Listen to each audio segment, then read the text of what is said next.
नमस्कार, मैं हूं आपके साथ स्नेह श्रेयस। आयान भारत देख रहे हैं आप। 25 जून 2025 को जब पूरा देश आपातकाल की 50वीं बरसी याद कर रहा था, कांग्रेस अध्यक्ष मल्लिकार्जुन खड़गे दिल्ली में प्रेस कॉन्फ्रेंस कर रहे थे। मंच से एक ओर प्रधानमंत्री मोदी पर तीखा हमला किया गया, वहीं दूसरी ओर पार्टी के अपने ही सांसद शशि थरूर पर भी इनडायरेक्टली निशाना साधा गया। खड़गे ने कहा, हमारे लिए देश पहले है, लेकिन कुछ लोगों के लिए प्रधानमंत्री मोदी पहले हैं। ये बात उन्होंने बिना किसी का नाम लिए कही, लेकिन राजनीतिक गलियारों में सभी जानते थे कि ये इशारा किसकी तरफ था। इस टिप्पणी के तुरंत बाद कांग्रेस सांसद शशि थरूर भी पीछे नहीं हटे और तुरंत पलटवार किया।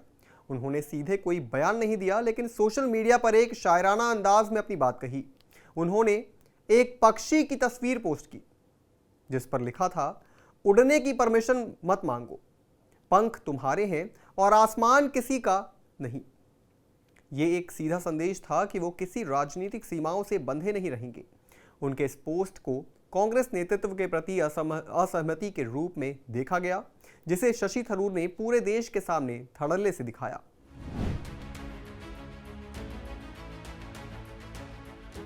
शशि थरूर, जो अपने नॉलेज और वैश्विक सोच के लिए जाने जाते हैं, बीते कुछ सालों से कांग्रेस के भीतर एक अलग सोच वाले नेता के रूप में देखे जा रहे हैं।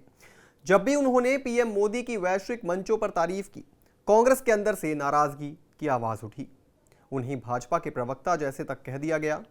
लेकिन थरूर हमेशा ये कहते आए हैं कि जब हम अंतर्राष्ट्रीय मंच पर भारत का प्रतिनिधित्व करते रहे होते हैं, तो देश की छवि सबसे ऊपर होती है, न कि पार्टी की।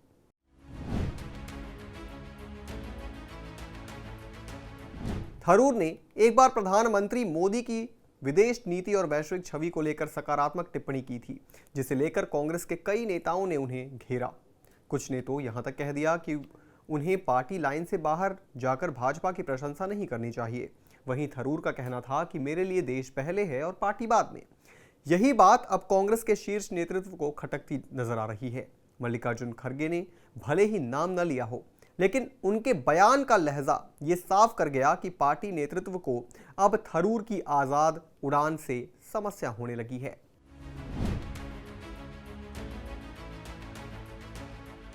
कांग्रेस पार्टी हमेशा से अनुशासन और सामूहिक निर्णय की बात करती रही है, लेकिन जब कोई नेता खुलकर प्रधानमंत्री की तारीफ करता है तो पार्टी में यह विचारधारा से भटकाव के रूप में देखा जाता है।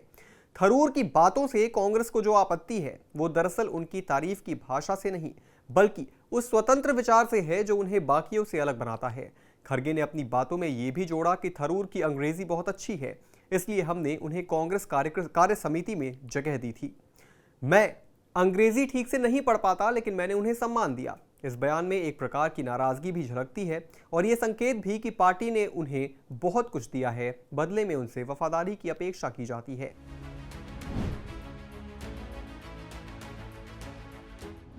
यह कोई पहली बार नहीं है जब थरूर को पार्टी के अंदर आलोचना का सामना करना पड़ा हो। इससे पहले भी ऑपरेशन सिंदूर के बाद जब एक सर्वदलीय प्रतिनिधि मंडल विदेश गया था, तो उसमें थरूर को शामिल करने को लेकर भी कांग्रेस नेताओं ने नाराजगी जताई थी। अब जबकि कांग्रेस 2025 की नई रणनीति बना रही है, थरूर जैसे नेताओं की अलग सोच पार्टी के लिए चुनौती बनती जा रही है। शशि थरूर का कहना है कि वो विदेश में मोदी का तो सम्मान करते ही हैं, वो देश को सबसे ऊपर भी मानते हैं और वैश्विक मंच पर भारत की प्रशंसा या प्रधानमंत्री की भूमिका की सराहना करना उनका दायित्व है। लेकिन कांग्रेस के लिए शायद ये स्वीकार करना मुश्किल है कि कोई नेता पार्टी लाइन से अलग जाकर पीएम मोदी की तारीफ करे। ये टकराव कोई व्यक्तिगत नहीं, बल्कि दृष्टिकोण और प्राथमिकता का है। सवाल सिर्फ ये नहीं है कि क्या थरूर किसकी तारीफ करती हैं, बल्कि ये भी है कि कांग्रेस कितनी विचारधारा की आज़ादी अपने अंदर स्वीकारने को तैयार है। शशि थरूर के पंख वाकई उनके हैं, लेकिन क्या कांग्रेस उन्हें खुले आसमान में उड़ने देगी? यही सवाल अब सबके जहन में है।